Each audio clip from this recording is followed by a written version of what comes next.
That's a gun. Oh, my God. Oh! Dutch Schultz's pistol. We're literally talking hundreds of millions of dollars. It looks like a steel trunk. Look at this. Wow. Dutch walked right down here with the treasure chest, right out onto the floating dock, and dropped it right in the water. Let's get in the water. Come on.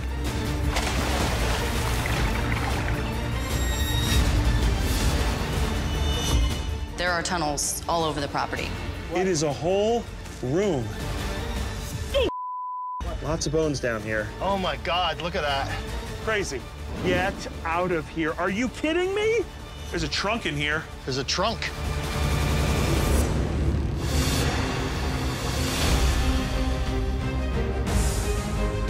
It's hard to believe, but just 100 years ago, if someone poured me this drink, we both could have ended up behind bars. Between 1920 and 1933, making, moving, and selling alcohol was illegal in the U.S. Prohibition was supposed to reduce bad behavior. Instead, it created an era of organized crime. Amid New York City's illegal empires, a Bronx-born German Jew carved out a kingdom. His name was Arthur Flegenheimer. He called himself Dutch Schultz. Legends say that through bootlegging and illegal gambling rackets, Schultz stockpiled a fortune worth over $100 million today. Much of that fortune is said to have been hidden in a large trunk that's never been found. But new clues are leading investigators to Dutch's old stomping grounds. In the Catskill Mountains, the ruins of an old hotel could hold the jackpot. Or are the missing millions concealed in a distillery's long-forgotten tunnels? Or perhaps submerged in the shadow of an eerie mansion? Once upon a time in America, an unlikely kingpin stashed a pretty penny. Now, it's time to uncover the last chapter of his bloody rags-to-riches tale. So drink up. This one's on Dutch Schultz. Oh, that's strong. Cue the titles. Whew. My name is Džoš Gejts. Hello! Explorer. Adventurer. Amazing. Wow!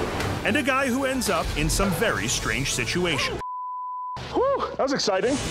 With a degree in archaeology and a passion for the unexplained, I travel to the ends of the earth, investigating the greatest legends in history. Okay, let's punch it. This is Expedition Unknown.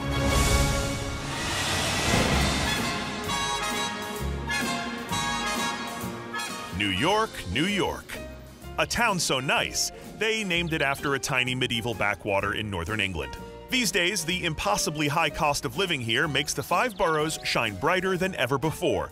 But 'twas not always so, especially in the Bronx. In the early 1900s, these were meaner streets. Not many legitimate avenues for an outsider, from a poor tenement upbringing to become one of the most powerful men in New York. Born Arthur Flegenheimer to a pair of German-Jewish immigrants, from a young age, Dutch Schultz learned to make his way through a criminal underworld, run by the so-called 5 families of the Italian mafia. Yet, at this school of hard knocks, it was Dutch who did the knocking. In the toughest crowd in the world, he earned a reputation for brutality as he moved from hijacking and gambling rackets to bootlegging. And after Prohibition came in 1920, Dutch killed the competition, literally. He controlled every aspect of his illegal alcohol empire, from production to distribution, and it made him extremely wealthy. Now, where those riches went, that's what we need to figure out. With his ever-present bodyguard and confidant Bernard Lulu Rosenkrantz at his side, Dutch Schultz used brute force and skill to coexist with the most feared mafiosos in New York and dodge the feds. By 1935, though, the walls were closing in around him. Mafia lore says that Dutch tried to cash out, hiding much of his personal fortune in a trunk, a literal box of treasure. But on October 23, 1935, the Mafia ended his retirement plan in a hail of bullets. Since then, many have tried to find the loot, but new leads have revealed promising places where no one's looked. I'm headed east, well beyond Brooklyn and Queens to Long Island and the playgrounds of the rich and famous. It was on the north shore of Long Island that Jay Gatsby stood, fixated on the green light of Daisy's dock. Dutch Schultz had his own dreams of greatness on the opposite shore, in the town of Oakdale, which is where Robbie Hoffman has asked me to meet him, at what turns out to be a very respectable address.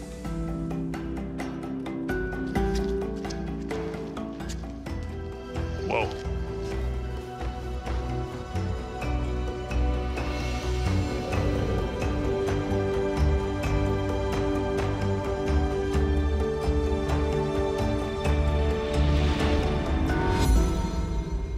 Hey! Josh! How are you, man? Robbie Hoffman. So nice to meet you. Nice to meet you, too. Nice digs. Very nice. This is your place? I wish. I wish, too. I feel like I'm in like a Gothic novel here. Welcome to Idle Hour. Idle Hour. Yes. Idle Hour, as this modest 70,000 square foot home is known, was built in 1901 for William K. Vanderbilt, heir to the railroad empire and fortune. Mr. Vanderbilt's money and, I guess, taste attracted the cream of New York's elite, who rushed here to stay in what is still one of the largest mansions in the country. So the big question, what's Dutch Schultz got to do with a historic Vanderbilt mansion? Dutch Schultz was here with his wife Frances and his 2 children. What, they lived here? Yes, they lived here for 22 months. When? In 1934 into 1935. And how did you figure out that Schultz was here? A newspaper article, 2 gentlemen were at Mike's Soda Shop up on Main Street. Shout out to Mike's Soda Shop. And they actually followed Dutch and Lulu Rosencrantz back here, and this was the place they were hiding. All right, let's talk Dutch and his treasure for a minute here. We know he was super successful at what he did. We know he amassed a ton of money. Why do we think there is a treasure, though, to be found today? Because in 1935, he had Thomas Dewey and the federal government after him for tax evasion. Yep. He had Mayor LaGuardia from the city, put a bullseye on his back. And then he also had the 5 families, Lucky Luciano. These guys were getting real tired of Dutch Schultz. And he doesn't want to end up like Capone when he's not going to pay the government. Exactly. God forbid, if he does go to jail, he doesn't want to go being broke when he gets out. Right. So what does he do? Time to liquidate. He takes his cash, he takes his Liberty bonds, diamonds, jewelry, gold, and puts it in a custom-built treasure chest. Wait, hold on. What is a custom-built treasure chest? Well, it's actually waterproof and airtight. It was built by an iron worker in the Bronx. And how do we know all that? His attorney, Dixie Davis. In a 1939 series in Collier's magazine, Dutch's lawyer, Dixie Davis, says, "One night I was in his room, and on the table he had a big steel box about 3 feet long, 2 feet wide. 'What's that?' I asked. 'To keep my money in,' he said. I never saw that box again. What became of the Dutchman's wealth remains a mystery." And I've heard a lot of different theories as to where this treasure went, but because Dutch was here, you're putting it here. Yes, he had a very inflated image of himself. This was the nicest house in the country, and he really believed that this is the place that him and his wife should be living. So is the treasure here as well? Like, should I get a shovel? Not here. Not here. Not here. There. Where's there? I'll take you, Josh. I'm all in. Let's go. Robbie leads me to a dock in front of the estate, where he's brought in veteran search and rescue diver Barry Lipsky, along with a sonar team to help us find the treasure chest. I see boats, I see dive tanks. I'm nervous, Robbie. Don't be nervous, Where Josh. is this treasure? It's in the water. No. It's in the water. Really? I really believe. So, front of the mansion here, we do see this big staircase that comes down to the water. Yes. And here's a picture from the 30s. Right. There's a boat ramp with a floating boat dock. I believe Dutch Schultz and Lulu Rosencrantz carried this 150-pound 3x2 by 18 inches high, a steel box, treasure chest, down those steps, onto the ramp, onto the floating dock, and placed it in the water. All right, so now I turn to you with the dive logo. First of all, how deep is it out here? We're anywhere from about 2 to 6 feet of water. So easy peasy? Absolutely not. It's never easy. Why? Why not? This is a river. It's mixed with salt and fresh water. There's going to be mud on the bottom that's going to be so deep that we may not even find the bottom. Visibility? 0. Visibility will end up within a few moments blacker than the blackest black you've ever been in before in your life. Great. It's the worst kind of diving that you could possibly want to dive in. Except that it might end in treasure. In this particular case, there's a lot of optimism, yes. That's right. Okay, so we've got that going for us. So, where do we start? Well, we have a boat here with side-scan sonar. We're going to scan the area. If we identify a target, we're going to throw a marker buoy on it. Once we identify enough targets, we'll dive. Okay, let's get into it. We motor over to the location of Idle Hour's long-vanished dock and begin our sonar scan for a treasure chest. What is that right there? Mark it. Mark See it. that? Let's check that out. Looks like a mass, whatever that is. It's in the right place. Okay, we're gonna spin again? Yeah. I mean, something there. Look at this over here. That's right where you want to be. Well, that looks really solid. Let's mark that one, too. Grab those 2 marks there. Make sure we get them the 2 identified marks. right there. With our sonar scan complete, it's time to dive into the darkness.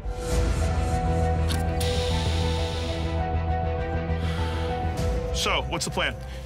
So we're going to swim over to the side where the steps are, and we're going to tie ourselves in as if we're doing search type of patterns. So we're going to be hard tethered to the shore. Yes, we are, because it'll be absolutely zero visibility. So if I'm this close to you underwater, I won't be able to see you. You will not be able to see me. I know that a lot of people, when they get into conditions like this where it's a total blackout, they freak.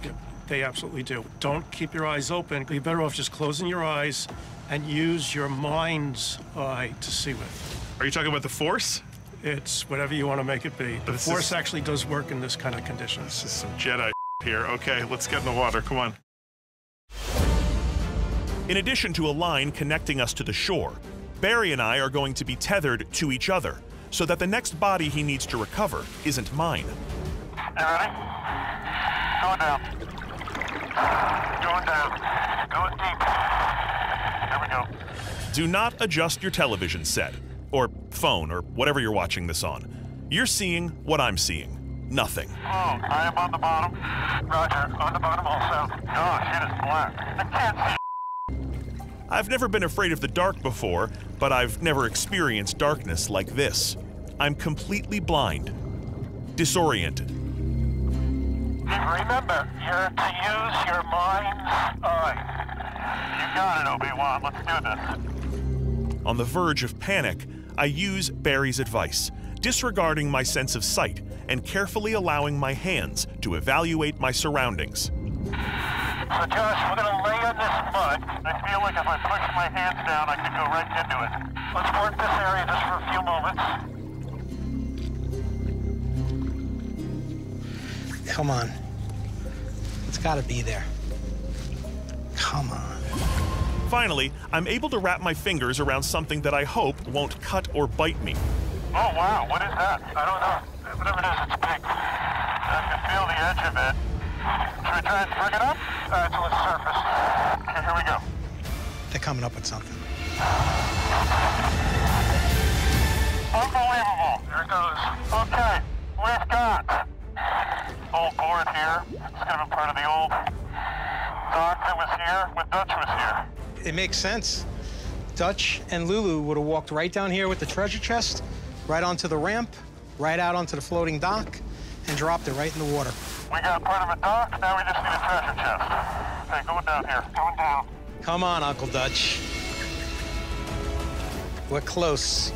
We return to the darkness to continue the search. Barry, I'm still here. Give me your hand. Oh, wow. What the heck is this? We're going to be doing some digging. Gosh, whatever this is, it's very big. They have something very large? Very, very large. They don't know if they're going to move it. Well, let's pull it up. I can feel the edge of it. It feels like a box. It does. Dutch's box is supposed to be 3 foot by 2 foot by 18 inches. I gotta say, one side of this feels right. Can you move it? Yeah, it's already out. Yep. Okay, should we try and bring it up? It's already going up. There we go. Please, Lord. They're coming up. They're coming up. They're coming up?